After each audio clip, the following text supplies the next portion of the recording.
ഞാനിത് സുമ്മാ ഹോബിക്കാകെ പണ്ണല്ലേ sir, 100% professional. ജയിലറിലെ ഈ ഡയലോഗിനെ അനുസ്മരിപ്പിക്കുന്ന രീതിയിലാണ് തൃശ്ശൂരിലെ ATM മോഷണം. ഇവർ മോഷണത്തിനായി തിരഞ്ഞെടുക്കുന്നത് SBI ATMകളാണ്. SBI ATMകളിൽ കൂടുതൽ പണമുണ്ടാകുമെന്നതാണ് കാരണം.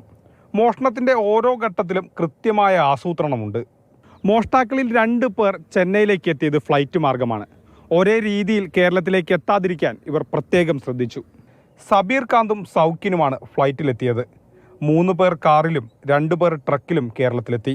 മോഷണശേഷം മാടക്കത്രയിൽ വെച്ച് കാർ ട്രക്കിലേക്ക് മാറ്റാൻ ഇവർ നേരത്തെ തന്നെ തീരുമാനിച്ചിരുന്നു.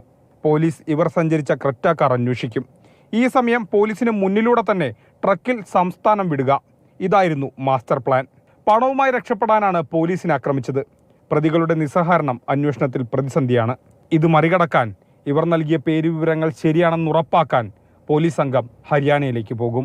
സംഘഗിരിയിൽ വെച്ച് തമിഴ്നാട് പോലീസിന് ഇവരെ ലഭിച്ചില്ലായിരുന്നെങ്കിൽ ഈ കാണുന്ന കണ്ടെയ്നറിൽ കയറി ഇവർ ഹരിയാനയിലേക്ക് പോയേനെ, അവരുടെ ഗ്രാമത്തിലേക്ക്. അങ്ങനെ സംഭവിച്ചിരുന്നെങ്കിൽ തെളിയിക്കപ്പെടാത്ത നിരവധി കേസുകളിൽ ഒന്നായി തൃശ്ശൂരിലെ ATM റോബറിയും മാറുമായിരുന്നു.